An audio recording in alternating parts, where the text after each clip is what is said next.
We've already explored who the Germanic peoples were and where they came from. But here's the real mystery. How did these outsiders not just arrive in Britain, but completely take over, erasing centuries of Roman civilization in mere decades? What you're about to discover might change everything you thought you knew about the fall of Rome and the birth of England. Let's start with something that seems obvious, but isn't. People don't just abandon everything they know and sail across dangerous seas on a whim. These weren't adventurers or explorers. These were farmers, warriors, families with children. They couldn't Google best places to live in Britain. They only knew vague stories passed down through generations. And here's the thing that makes it even stranger. Britain already had millions of people living there, somewhere between 2 and 4 million in the 3rd and 4th centuries. These weren't empty lands waiting to be claimed.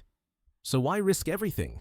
Why leave your home for a place that might kill you the moment you arrived? The answer isn't what most people think. Here's where the story gets bigger than just Britain. The Germanic migrations weren't just about one group of people moving to one island. This was happening across all of Europe at exactly the same time the Western Roman Empire was collapsing. That's not a coincidence. Most historians now believe a catastrophic weather event struck Europe during the 5th century, destroying crops across the north and central regions. Imagine your children starving, your fields yielding nothing, winter coming with no food stored. These people had two choices: move or die. So they moved south and west in massive waves, crashing against the borders of Rome like a tsunami. The empire couldn't hold. But here's what makes Britain different. Britain had already been abandoned by Rome. The empire couldn't afford to defend it anymore, especially with the Picts constantly attacking from Scotland. But abandonment didn't mean Britain was poor or isolated. Far from it. Archaeological evidence shows these people were trading with Byzantium, thousands of miles away. Something fascinating was happening in late Roman Britain that nobody expected. Rural communities were using Roman coins for the first time ever. The society was becoming more equal, more Roman, even as Rome itself was leaving. These Romano-Britons had adopted Roman customs, Roman money, Roman ways of life. They were wealthy, organized, civilized. There was just one problem. They couldn't defend themselves. And desperate people from across the sea were about to notice. The Romano-Britons needed soldiers. Their own population couldn't field large armies, so they did what seemed logical. They hired mercenaries. And who had the best reputation as fighters in all of Europe? The same Germanic peoples who were starving back home, the ones desperately looking for any opportunity to survive. These warriors came to Britain as hired swords, fighting wars between Romano-British city-states, defending against Celtic neighbors, doing whatever their employers paid them to do. But imagine being one of these mercenaries. You arrive expecting a war-torn wasteland, and instead you find fertile lands, a pleasant climate, weak rulers, and wealth beyond anything you'd seen back home. The temptation must have been unbearable. Why fight for these people when you could simply take everything for yourself? Germanic peoples had actually been in Britain for a long time before the conquest. The Romans themselves had brought them over as auxiliary soldiers, especially during the later empire period. These weren't standard legionaries. They were called federati, essentially mercenaries from tribes outside and along the empire's borders. Rome stationed many of these fighters in Britain, thinking the climate would feel familiar to northerners. After their service ended, many stayed.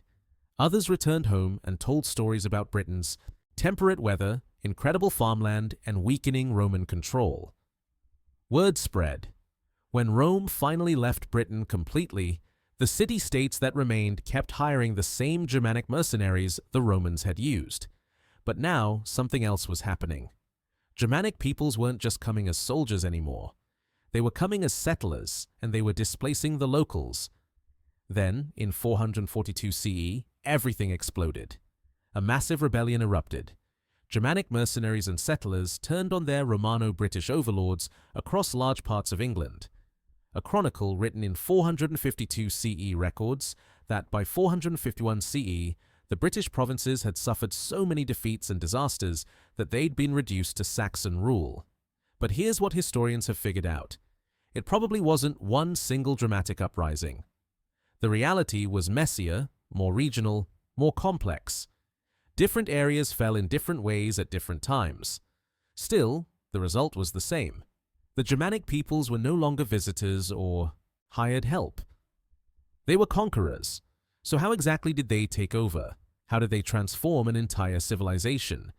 Historians have identified two completely different methods, and which one happened to you depended entirely on where you lived. In the south and east, what happened can only be described as catastrophic for the Romano-Britons.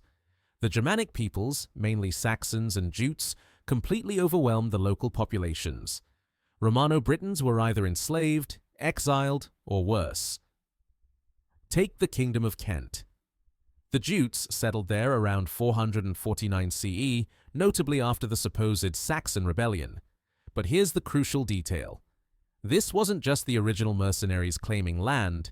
A massive second wave of migration happened within just a few decades, flooding in from the continent and drowning what remained of Romano-British civilization. Yet, something strange survived. The Germanic conquerors didn't erase everything.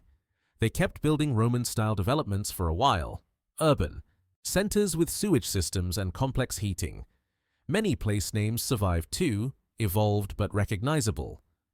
Canterbury comes from the Old English for Kentish person, which came from Latin, which came from the original Celtic name meaning edge of the land.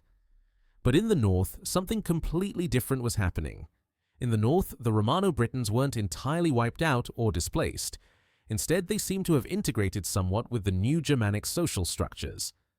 This doesn't mean they weren't enslaved or killed. The process was still brutal, but it appears less extreme than in the south. By the 450s CE, England was under Germanic control. The Romano-British city-states were gone. In their place stood a chaotic network of Germanic tribes, kinship groups, and warbands, all identifying as different peoples with different loyalties. Everything the Romano-Britons had valued, bureaucracy, separation between military and civilian life, currency-based economy, all of it, collapsed. In just a few decades, a fairly prosperous Britain had been thrown backwards hundreds of years.